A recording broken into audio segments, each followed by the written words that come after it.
Welcome. I'm your host, Jason Hewlett, and today I'm talking with Ralph Sarchie, retired NYPD sergeant who is now a religious demonologist and whose story was the inspiration for the 2014 film Deliver Us from Evil. He's also featured in the new documentary Malefice. Welcome, Ralph. Jason, thanks for having me. Well, thank you so much for joining us to talk about this film and your work. So, I guess first of all, what is Malefice about, and how did you become involved? Well, Malefice is based on a case that Sean Austin was handling. And due to him getting involved in that case, he got some backlash from it and was basically harassed by the demonic spirit that was connected to that case. That was about as far as I got involved in it. And that was Sean's case. He handled it. I was more interested in the after effects, the aftermath that, he was experiencing these unsettling manifestations. And I knew that it wasn't something that, he should be putting up with. So we started to look into that. And, eventually he had asked me to assist him remotely in an exorcism, because basically I'm out in Florida now. I'm not in New York anymore. So I read the Pope Leo 13th prayer over him remotely, like I said, while he was on the premises. And then he asked me if he could just put it into, his video. And I said, yeah, use whatever necessary means you need. And that was it. How much, you obviously you communicated with Sean, like he did this case in 2015 at this house which used to be a brothel, where there's a gentleman on board who allegedly, would brutalize women, abort them, buried the bodies on the premises. How much of that did you kind of know at the time? And then when Sean kind of filled you in after? Well, he was advising me about the case that he was handling, and I let him run with it. I give him my advice here and there. But you see, the way I look at it is that Sean has these psychic abilities. He's proven that to me, many times in the past on my own cases and with the demon files. And when you have that type of ability, the demonic can affect you through those abilities, through those senses. Because the way the demonic influence us to sin, actually commit sin, is through our five senses. With Sean, his senses are heightened to the fact that, he is readily available to these, to the spirit world. And I had warned him about this, but, since he answered the calling, he's going to have to put up with, this type of phenomenon, depending on the type of spirit he's dealing with on any given case. Now, is this something where every sort of case of where people like Sean go in and investigate where every case is demonic, or is it just depends from time to time? Like, is there kind of a way of knowing going in, or? Well, I would have to say that you're looking at least 95% of the cases are demonic activity. It's diabolical in origin. That's not to say that there are not human spirits, involved in the case. I never believed actually that human spirits can be trapped at a location by the demonic. But with the advent of the spirit box and all of this equipment that I never had access to when I began in the work, and I probably wouldn't have used them anyway, because I approach it from a religious point of view. And that really doesn't fit in well with the spiritual aspect of it. The tools that were used actually did give me a little bit more information that I wouldn't have had. So I can't really say I'm against them. It's the way they're being used that I'm against. Basically that's my gripe with the paranormal fields, tools that they utilize. And I guess that kind of comes down to different methodology, right? Like you say, you approach it from more religious standpoints. A lot of investigators, I've been investigating. I look at it this way: if you're not praying on your investigations, then you're not doing it right.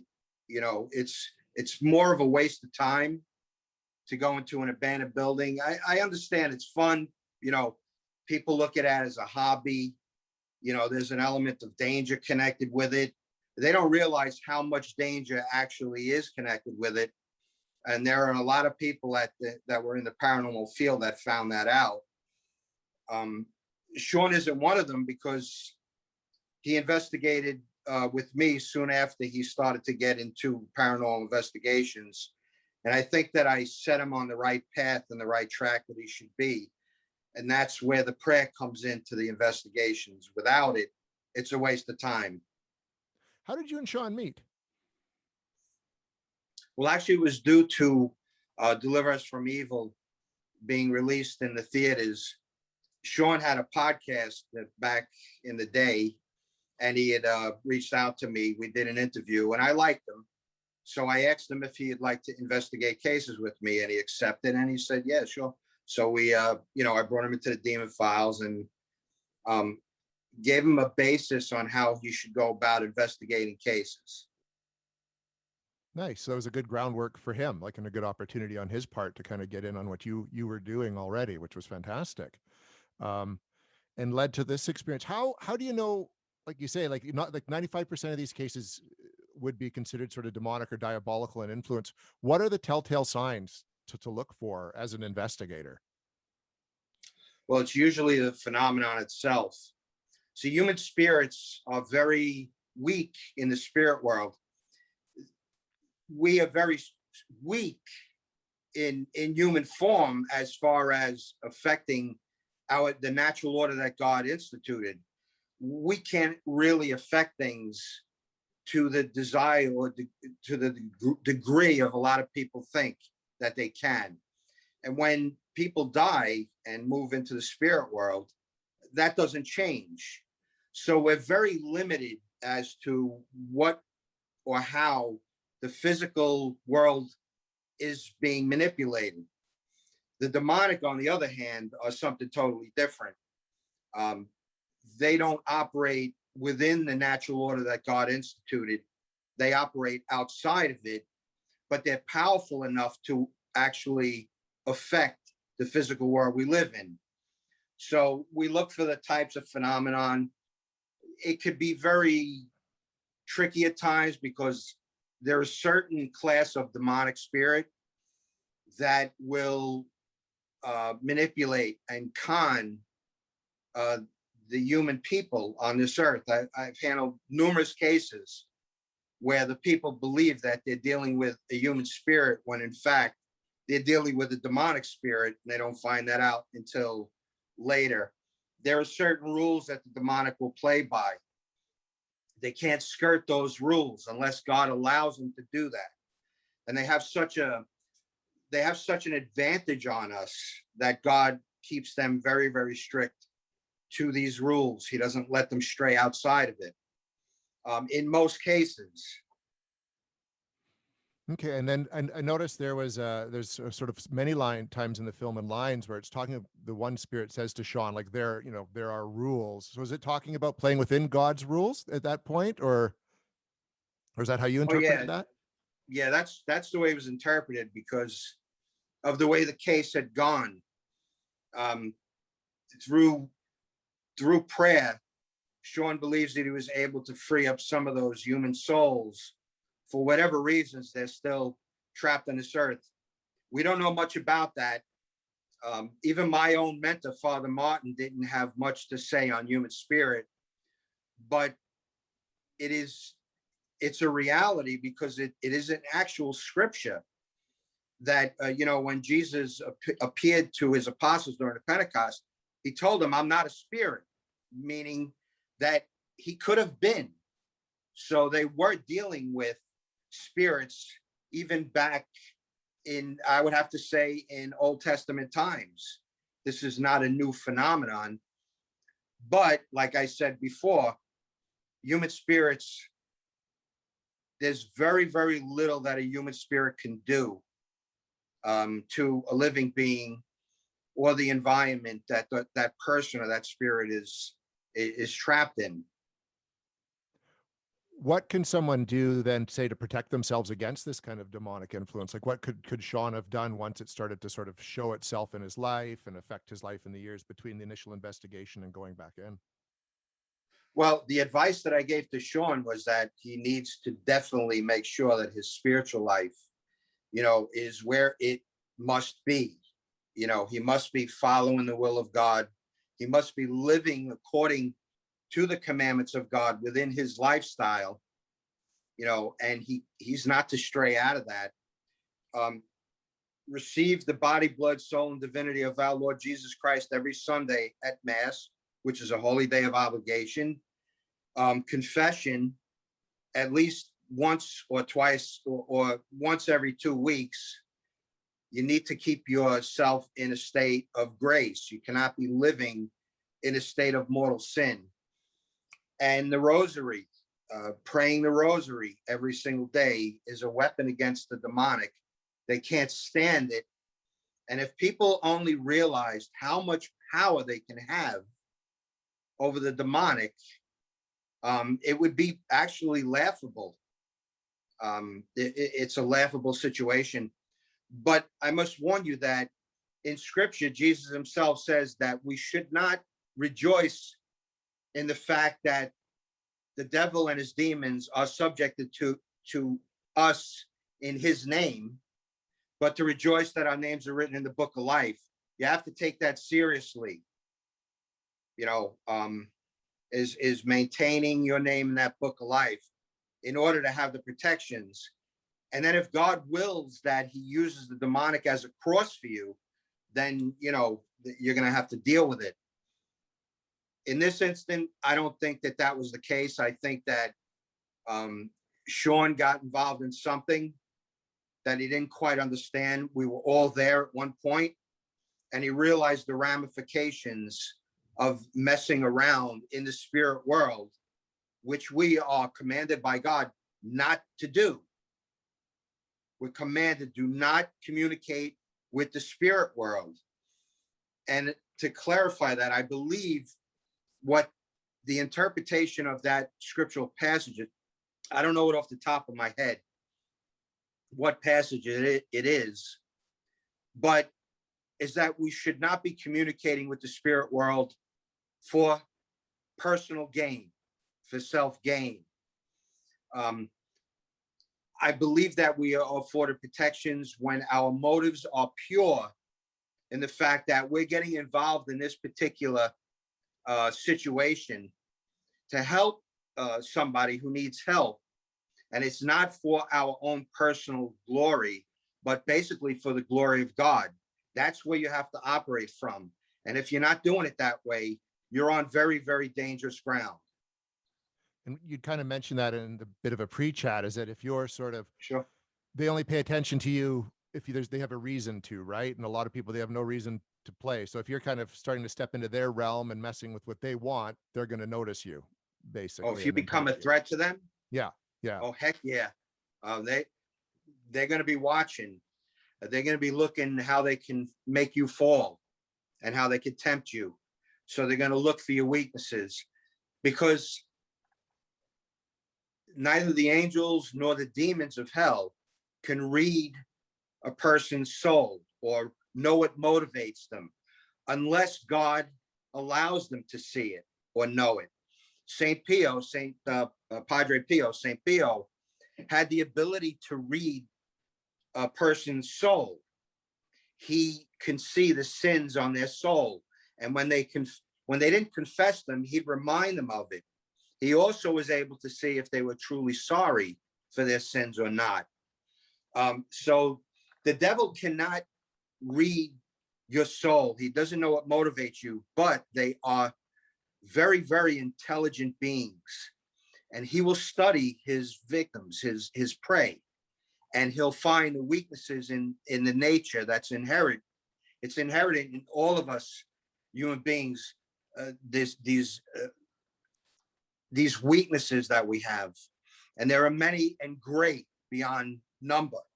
And the devil is good at picking them out, and he will tend to influence you to try to knock you off the path if you are on the righteous path, the right path. he will attempt to knock you off. But if you're a threat to him, you know, he's going to want to destroy you. He's going to want to hurt you. So it's always a dangerous element to all of this. But God is more powerful than the devil. As a matter of fact, God created the devil. So, you know, he's really not much in the form of an adversary. I had something interesting. I did a review of Malefice for the site, and it was a narration.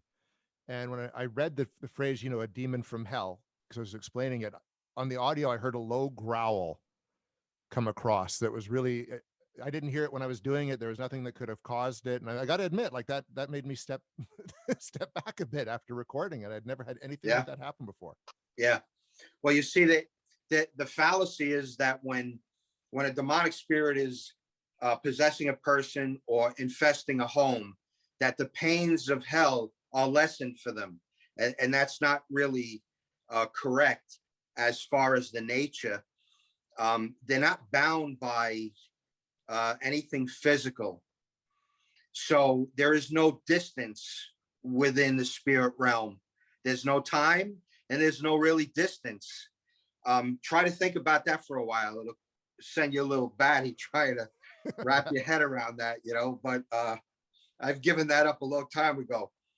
But the actual pains of hell, along with the eternal fire and the sufferings that go along with that, is the pains of hell is the abandonment of God from that soul.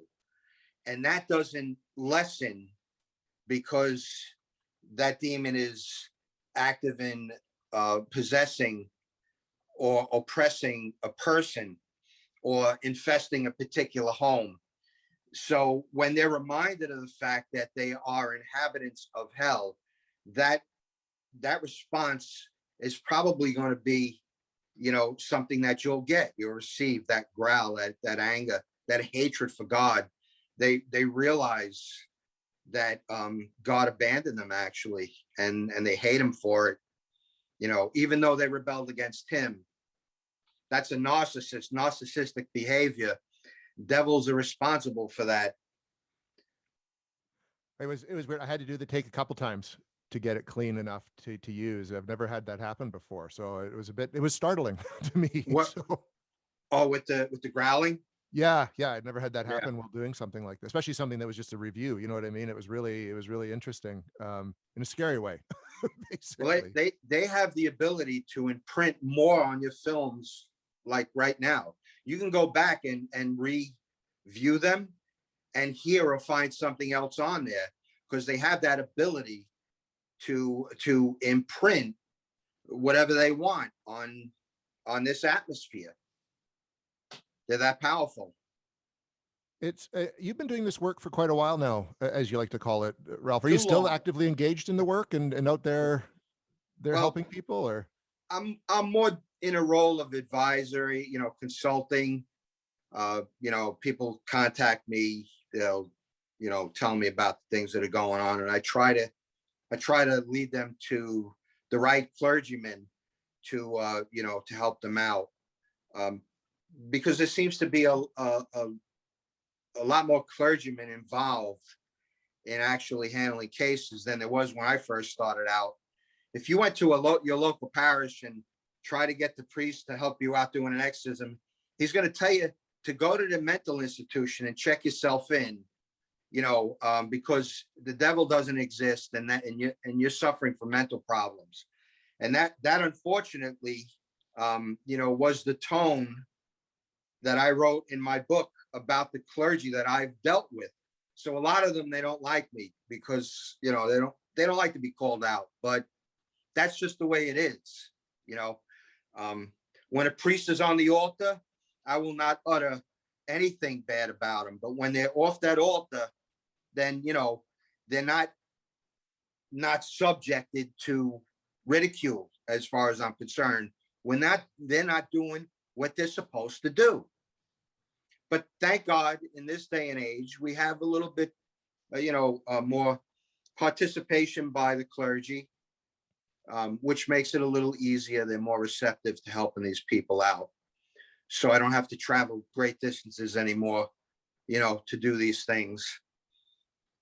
I So guess sort of, sorry, one last question. I mean, you had the movie made based on your book and your life, and it was different from the book, but you were consulting. yeah. How did you review the movie? How do you find the movie? Like, what's it like seeing yourself portrayed on screen in a story like that? Well, you know, I was there during the filming, so I was a police consultant for the most part, and you know, I was working in my mind. I was working. I didn't even try to correlate myself as to, you know, what was going on, even though I was reminded 1,001 times a day when they would call the name of Sarchie, and both me and Eric would answer at the same time. You know, he was in character. So, with the exception of that Australian accent, I really didn't, you know, like open myself up like that. I had a job to do, and it sort of ruined me for movies now. I can't really even watch movies anymore, you know, because I saw the movie Magic, and I'm like, that's that's not realistic, you know. That's you know, it was just it was more of a joke than anything else. But you know, it was fun, I have to say. I can't lie. You know, it was fun watching the process and seeing how you know, Scott Derrickson was able to take the words off of a script and put them into real life action, you know, with the special effects and all of the people that had to come together to make this work, and how well they did it was astonishing to me, you know. Just the logistics of it, getting all of the stuff, the scenery done. So it was a very eye-opening experience, and I enjoyed it. Awesome. Well, Ralph, thank you so much for your time and for talking about Malefice and the work you do. It was great to chat with you. Sure, Jason, anytime.